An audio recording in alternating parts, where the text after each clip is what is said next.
नमस्कार दोस्तों, welcome back to your own channel Wealth Saga. इस साल के ऑटो सेक्टर के परफॉर्मेंस के बारे में बात करें तो नंबर वन नाम आता है टाटा मोटर्स का।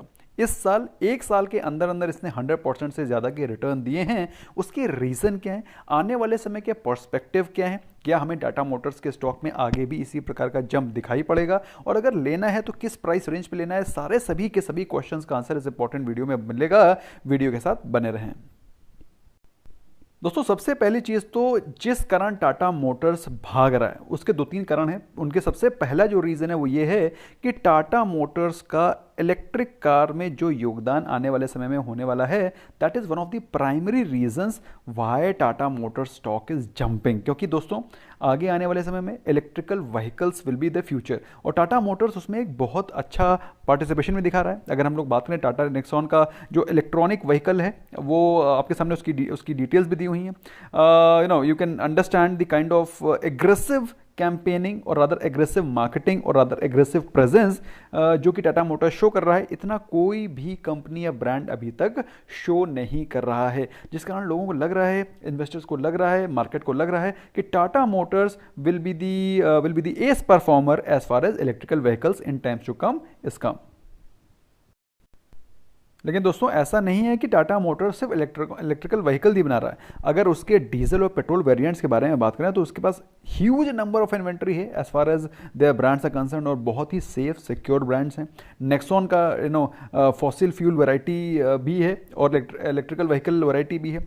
हेक्सा, इसके अलावा पैसेंजर व्हीकल्स, अगर हम लोग बात करें ट्रांसपोर्ट कैरियर तो इसमें एस, मैजिक, आयरिस, इस प्रकार के एसयूवीज के बारे में बात करें, हेक्सा, सफारी ब्रांड्स हैं, सूमो, छोटी गाड़ियों के बारे में बात करें जिनको बोलते हैं हैचबैग्स तो बोल्ट, टियागो, टिगोर, ये इंपॉर्टेंट सेडान में बात करें जेस्ट, ठीक है। हैरियर एक बहुत ही सॉलिड ब्रांड आया है। लोग तो कहते हैं कि Harrier is the kind of facilities Harrier has extended, those are world class. तो ऐसे में दोस्तों, मेरे हिसाब से टाटा मोटर्स एक बहुत ही एग्रेसिव ऑटोमोबाइल सेगमेंट में उभर करके आ रहा है। ऐसा नहीं है कि सिर्फ अभी आ रहा है, बहुत ही पहले से एग्जिस्टिंग है। इंडिगो और इंडिका कार्स जब आई थी उसमें Tata Motors was on it's apex. अभी मैं आपको चार्ट दिखाऊंगा तो आपको समझ में आएगा कि टाटा मोटर्स का डाउनफॉल क्यों हुआ और अभी वो रिकवरी के फेज में क्यों दिखाई पड़ रहा है।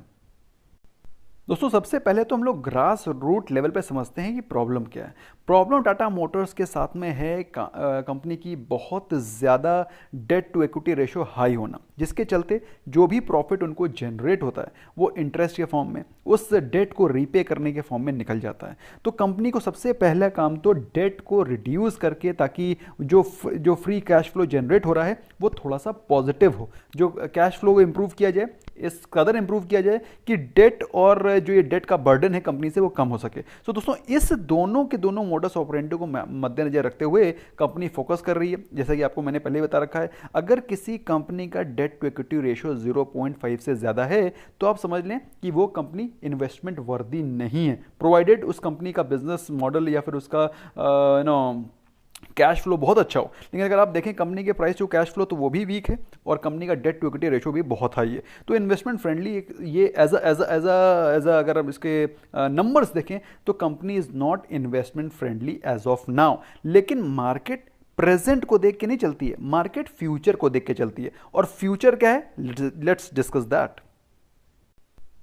और कंपनी की फ्यूचर प्लानिंग ये है कि अगले आने वाले 3 सालों में, that is by 2024, company that is Tata Motors का प्लान कंपनी को डेट फ्री बनाना है। और अगर टाटा मोटर्स डेट फ्री बन जाती है in coming 3 years, that is by 2024, let me tell you friends, Tata Motors के बराबर का कोई भी स्टॉक नहीं है। रिसेंटली टाटा मोटर्स में एक अच्छा खासा stake big bull Rakesh Jhunjhunwala ने भी खरीदा है, बिकॉज ही इज अवेयर कि टाटा मोटर्स की सिर्फ एक ही प्रॉब्लम है, that is with respect to its heavy debt. और वो डेट अगर खत्म हो जाता है या कम हो जाता है या ऑलमोस्ट नेग्लिजिबल हो जाता है, then company will be generating positive cash flows. अब दोस्तों, डेट को कम करने के दो तरीके हैं। या तो आपके पास वो एसेट्स जो कि अंडर परफॉर्म कर रहे हैं या फिर ज़्यादा परफॉर्म नहीं कर रहे हैं, उनको निकाल करके अपने नॉन कोर एसेट को मोनेटाइज करके, उनको लिक्विडेट करके अपनी कंपनी के बैलेंस शीट को तो इंप्रूव करना ही है, प्लस उन एसेट्स को बेच करके जो डेट है उसको भी हटाना है, डेट को हटा करके और उस कंपनी की ग्रोथ में इंप्रूव करना है। तो पहली चीज़ तो हो गया monetisation of non core assets, जिसमें कि कंपनी जोर शोर से लगी हुई है। अगर मौजूदा हालत के बारे में बात करें, बाय 31 जुलाई कंपनी के पास 68,000 करोड़ का डेट था, जिसको कि कंपनी ने थोड़ा थोड़ा धीरे धीरे करके चुकता करना शुरू कर दिया है, लेकिन अभी भी कंपनी के ऊपर हेवी डेट है, जिसके चलते कंपनी का डेट टू इक्विटी रेशियो बहुत ज़्यादा हाई है। तो दोस्तों, डेट को खत्म करने का मैंने पहले तरीका तो आपको बताया है कि monetisation of non core assets, वो एसेट्स जो कि कंपनी के पास हैं लेकिन ज़्यादा अच्छा परफॉर्म नहीं कर रहे या फिर नॉन कोर हैं, उनको मोनेटाइज करना, that was the point number 1। Number 2, दूसरा तरीका जिस प्रकार से डेट को कम किया जाएगा, that will be the cost curtailment. भाई, अपना जो आपका खर्चा लग रहा है उसको आप कैसे कॉस्ट एफिशिएंट बना सकते हैं, अपने प्रोडक्ट को, अपनी सर्विसेज को, तो उनको कॉस्ट कर्टेलमेंट करके प्लस हाईली कंट्रोल केपेक्स, जो इधर उधर पैसे फ्रिटर अवे हो रहे हैं कंपनी के, जो कंपनी को लगता है कंपनी अब किसी प्रकार से कॉस्ट को कर्टेल करके पॉजिटिव कैश फ्लो जनरेट करके, ताकि जो जो कैपिटल कंपनी की जनरेट हो रही है वो पॉजिटिव यूज हो, ना कि कंपनी के डेट रीपेमेंट और कंपनी के इंटरेस्ट पेमेंट में ही सारा पैसा ना निकल जाए। तो दोस्तों, ये जो इंपॉर्टेंट नंबर्स हैं, अगर रेशोज़ के बारे में बात करें, डेट टू इक्विटी रेशो या फिर कैश फ्लो या फिर इस प्रकार के जो भी टर्म्स हैं, उसको अगर आप नहीं जानते हैं तो उसकी मेरी सेपरेट प्लेलिस्ट है फंडामेंटल एनालिसिस की, उसको देखो, फ्री ऑफ कॉस्ट है, कोई पैसे नहीं है, उसको जाके देखो, समझो, और उसके बाद आप समझ पाओगे कि कंपनीज के नंबर्स को कैसे रीड आउट करते हैं। फिलहाल थोड़ा फोकस डालते हैं कंपनी के वैल्यूएशन पे। तो आप पाएंगे टाटा मोटर्स प्रेजेंटली जो ट्रेड कर रहा है, जिस प्राइस रेंज पे ट्रेड कर रहा है, अगर एक साल के परफॉर्मेंस के बारे में बात करें दोस्तों, तो एक साल में टाटा मोटर्स ने 124% के रिटर्न्स दिए हैं, विजावी मारुति जो कि इस सेक्टर का लीडर है, उसने दिए हैं मात्र 12% के रिटर्न। तो दोस्तों, अगर आप कह रहे हैं कि ऑटो सेक्टर में बहुत अच्छा जंप आया है, तो आप अगर लीडर से कंपेयर करें और सेम कंडीशन है, लॉकडाउन, सेम कंडीशन, कोविड, सारी चीज़ों को देखें, तो टाटा मोटर्स ने दिए हैं 124% के रिटर्न। उसका रीज़न क्या है? उसका रीज़न ये है कि कंपनी के फंडामेंटल्स में बिल्कुल शानदार चेंज आना, कंपनी की मॉडस ऑपरेंडी, कंपनी के वर्किंग प्रिंसिपल में बिल्कुल 360 डिग्री या 180 डिग्री चेंज आना, जिसके कारण कंपनी में बेहतर परफॉर्मेंस, बेहतर जंप दिखाई पड़ रहा है। ऑन द कॉन्ट्ररी, अगर हम लोग पिछले 5 साल के परफॉर्मेंस के बारे में बात करें, तो मारुति ने दिए हैं 82% के रिटर्न्स, वेयरएज टाटा मोटर्स ने सिर्फ 1% के रिटर्न दिए। मतलब वो उसी प्राइस पे आ गया है, उसी जगह पर खड़ा हो गया जिस प्राइस पे वो 5 साल पहले था। तो कहने का मतलब क्या है? कहने का मतलब ये है कि टाटा मोटर्स को अगर आप आज बाय करते हो तो वो इक्वलेंट है आज से 5 साल बाय करने के पहले। तो मतलब अगर आप इन्वेस्ट कर रहे हैं तो आप उसको उसी प्राइस पे ये स्टॉक मिल रहा है जिस प्राइस पे ये 5 साल पहले था। अगर एज ऑन डेट के बारे में बात करें, आज की तारीख में अगर कंपनी की आरओई और आरओसी देखें, तो आरओई होता है रिटर्न ऑन इक्विटी और आरओसी होता है रिटर्न ऑन कैपिटल एम्प्लॉयड। दोस्तों, अगर आपको ये टर्म्स नहीं मालूम है तो आपको मेरी फंडामेंटल एनालिसिस में जाकर के ये सारी चीज़ें देखनी चाहिए। Okay, price to earning ratio के बारे में बात करें दोस्तों, तो आपको दिखाई पड़ रहा है प्राइस टू बुक रेशो में सबसे महंगा स्टॉक है विजावी, अगर कंपेयर करें इसी सेक्टर की कंपनी से, तो सबसे महंगा स्टॉक है प्राइस टू बुक वैल्यू के कंपैरिजन में। अगर हम लोग बात करें अर्निंग पर शेयर, तो आप देख सकते हैं नेगेटिव में है। आरओसी आरओई बहुत ज़्यादा डाउन है, नेगेटिव में चल रहे हैं, क्योंकि company has been making losses.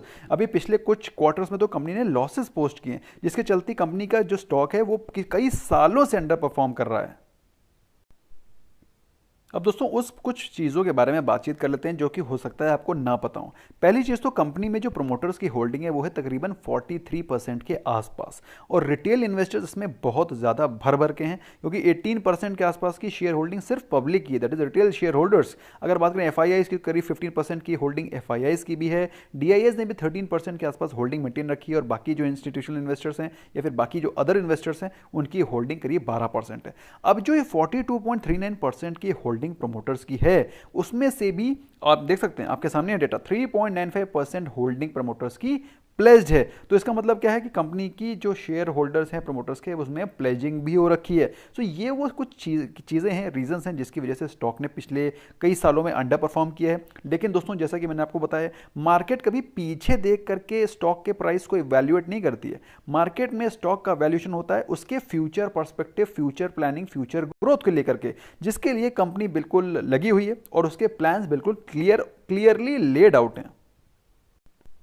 और ऐसा नहीं है सिर्फ प्लान ही चल रहे हैं, ऐसा बिल्कुल भी नहीं है कि सिर्फ प्लान चल रहे हैं, प्लान ग्राउंड पे एग्जीक्यूट होते हुए दिखाई पड़ रहे हैं। अगर आप ये पूरे के पूरे डेटा को पॉज करके, वीडियो को पॉज करके अच्छे से देखो, समझो, तो आपको समझ में आएगा जो कंपनी की सेल्स हैं जो कि पिछले क्वार्टर दर क्वार्टर गिरती चली जा रही थी, उसमें शानदार जंप आया है इन दिसंबर 2020, जो कि पिछला क्वार्टर गया है। शानदार जंप है सेल्स में। अगर बात करें प्रॉफिट की, तो प्रॉफिट बिफोर टैक्स जो कि पहले हेवी लॉस मेकिंग बिजनेस होता था, माइनस में आपको सारे फिगर्स दिखाई पड़ रहे हैं, सारे फिगर्स हैं करोड़्स में और सारे फिगर है माइनस में, जो कि अब की बार ऑल्दो आया माइनस में ही, लेकिन पिछले सालों के कंपैरिजन में ड्रास्टिक चेंज है। दोस्तों अगर बात करें शुद्ध मुनाफे की, that is profit after tax, bottom line. भाई टॉप लाइन क्या होता है, बॉटम लाइन क्या होता है, अगर आपको नहीं पता है सर्च करिए top line wealth saga, bottom line wealth saga, तो आपको सारी चीजें क्लियर होंगी, वीडियोस देखने को मिलेंगे। अच्छे वीडियोस देखो, अपने आप को ग्रो करो, ना कि स्टॉक टिप्स लेते घूम रहे हो आप लोग। एनीवे, प्रॉफिट आफ्टर टैक्स के बारे में बात करें दोस्तों, तो आप देख सकते हैं ये जो आपको फिगर्स दिखाई पड़ रहे हैं सारे के सारे ट्रिपल डिजिट, 4 डिजिट्स में नेगेटिव में दिखाई पड़ रहे हैं। और अब की जो क्वार्टर है, पिछला क्वार्टर गया है, उसमें अगर आप प्रॉफिट आफ्टर टैक्स देखेंगे, ऑल्दो है वो नेगेटिव, लेकिन as compare to previous quarters इसमें शानदार रिकवरी है। या दोस्तों धीरे धीरे ये पॉजिटिव की तरफ बढ़ना शुरू करेगा, जिस कारण मार्केट ने इसको इवैल्यूएट किया है और इसको प्राइस में फैक्टर इन किया है, जिस कारण आपको स्टॉक में शानदार जंप दिखाई पड़ रहा है। अगर कंपनी के स्टॉक के परफॉर्मेंस के बारे में बात करें, पिछले एक महीने में करीब 12% के आसपास टाटा मोटर्स जंप कर चुका है, जबकि सेक्टर -2%, सेंसेक्स मात्र 2% के आसपास भागा है। अगर बात करें एक साल के परफॉर्मेंस की, तो जैसा कि मैंने आपको बताया था, ऑलमोस्ट 100% प्लस रिटर्न्स वो आपको दे चुका है विद इन 1 ईयर, जबकि सेक्टर के परफॉर्मेंस 33% है। सेक्टर से 3 गुना बेहतर परफॉर्म किया है, सेंसेक्स से 5 टाइम्स बेहतर परफॉर्म किया है, विच क्लियरली डिमॉन्स्ट्रेट्स कि इन्वेस्टर्स की नज़र टाटा मोटर्स पे आ गई है। और अभी भी ये स्टॉक जिस प्राइस पे वैल्यूड है, वो प्राइस 5 साल पहले था। सो यू कैन अंडरस्टैंड, अगर आप आज निवेश कर रहे हैं तो आप समझ लीजिए आपको ये प्राइस 5 साल पहले के प्राइस पे मिल रहा है। थोड़ा स्टॉक की मल्टी टाइम फ्रेम एनालिसिस करते हैं, तो अगर हम लोग 1 मंथ का कैंडल लगाएं तो हमें पता चलता है ये स्टॉक वर्थ ₹600 है। 600 रुपए का स्टॉक अभी आपको मिल रहा है मात्र, अगर ये 2015 में जब टाटा इंडिका अपनी चरम सीमा पर थी, उस समय स्टॉक की वैल्यूएशन थी ऑलमोस्ट 600 के आसपास। लेकिन उसके बाद मारुति ने अच्छा खासा मार्केट शेयर उसे टेक ऑफ किया, अशोक लीलैंड ने काफ़ी अच्छा मार्केट शेयर टेक ऑफ किया, और इस कारण मार्केट शेयर ले जाने के कारण टाटा मोटर्स की हालत गंभीर होती चली गई, और टाटा मोटर्स इस कदर गिर गया कि वो 80 रुपीज़ के आसपास चला गया था ड्यूरिंग लॉकडाउन। लेकिन उसके बाद शानदार रिकवरी है, जैसा कि मैंने आपको बताया, स्टॉक अभी भी 300 रुपीज़ के आसपास ट्रेड कर रहा है। और अगर वो अपने सिर्फ लाइफ टाइम हाई लगाता है, मैं आगे की बात ही नहीं कर रहा हूं, अगर इसने सिर्फ अपने जो हाइज हैं उनको टच किया, तो भी यहां से 100% रिटर्न देने की क्षमता अभी भी रखता है। फिलहाल दोस्तों अगर हम लोग इसको देखें स्टॉक को, तो हमें लगता है कि स्टॉक अपने 300 to 325 के प्राइस रेंज के आसपास कंसोलिडेट कर रहा है कई सारे हफ्तों से। ये वीकली कैंडल लगी हुई है, तो आप देख सकते हैं काफी सारे हफ्तों से वो अराउंड 300 प्राइस रेंज के आसपास कंसोलिडेट कर रहा है। अगर हम लोग डेली चार्ट देखें दोस्तों, तो हमको क्लियर कट दिखाई पड़ता है कि RSI इज अबव 60, जो कि बताती है स्टॉक के प्राइस में स्ट्रेंथ है, स्टॉक में अभी भी स्ट्रेंथ बाकी है। फिलहाल वो अपने 20 डे एक्सपोनेंशियल मूविंग एवरेज के सपोर्ट पे चल रहा है, जो कि एक बाइंग अपॉर्चुनिटी है। अगर ये स्टॉक 300 के आसपास 280 के आसपास मिलता है दोस्तों, मेरे हिसाब से स्टॉक को एक्यूमुलेट करना चाहिए, क्योंकि जैसा कि मैंने आपको बताया कंपनी के प्लान्स बहुत एग्रेसिव है, इलेक्ट्रिकल व्हीकल्स में भी है, डेट फ्री कंपनी होने के पूरे प्लान्स लेड आउट है, नॉन कोर एसेट्स को बेचने की तैयारी में वो लोग लगे हुए हैं, काफ़ी ज़्यादा हद तक पहुँच भी गए हैं, कंपनी के कॉस्ट रैशनलाइजेशन चल रही है। ऐसे में company is well poised to grow ahead. अब आपके दिमाग में जो फाइनल क्वेश्चन चल रहा होगा कि सर इसको किस प्राइस पे लिया जाए, वो मैंने ऑलरेडी आपको बता दिया। 280 to 300 के बीच में अगर स्टॉक मिलता है, इट्स अ ग्रेट बाय। लेकिन अब क्या इसमें गिरावट होगी आने वाले समय में? दोस्तों अगर आज के बारे में बात करें तो स्टॉक ने सिर्फ 9.27% की डिलीवरी दिखाई है, जो कि बहुत कम है, जो कि बताती है कि स्टॉक में करीब 6% की जो जंप आई है वो ज़्यादा दिन हो सकता है ना टिके, हो सकता है वहाँ से कुछ प्रॉफिट बुकिंग आ जाए, स्टॉक में कुछ गिरावट आ जाए। तो दोस्तों मेरे हिसाब से आपको 280-285 के आसपास एक GTT ऑर्डर लगा देना चाहिए, और बाई चांस स्टॉक के आसपास इस प्राइस के आसपास स्टॉक गिरता है, then you must accumulate and hold for at least 3 years. यहाँ से आपको 3 साल में अगर कोई पैसा डबल करके देती है कौन सी एफडी आपको 3 साल में पैसा डबल करके दे रही है, कौन सा ऐसा एसेट है, कौन सा ऐसा म्यूचुअल फंड है जो कि आपको इस प्रकार के रिटर्न्स दे रहा है। तो अगर टाटा मोटर्स की स्टोरी पे बिलीव करते हैं, then you can let me know in the comment section. आपको क्या लगता है टाटा मोटर्स इस प्राइस रेंज पे इन्वेस्टमेंट वर्दी है कि नहीं? क्योंकि सारे पॉइंट्स को मैंने आपको समझा दिया है, डिस्क्राइब कर दिया है। अब आपको क्या लगता है? क्योंकि आपको इन्वेस्टमेंट डिसीजन अपनी रिसर्च एनालिसिस और अपने फाइनेंशियल एडवाइजर से पूछ के लेनी चाहिए। तो आपको अभी क्या लगता है, should you invest in Tata Motors now और will you wait? Bye bye for now.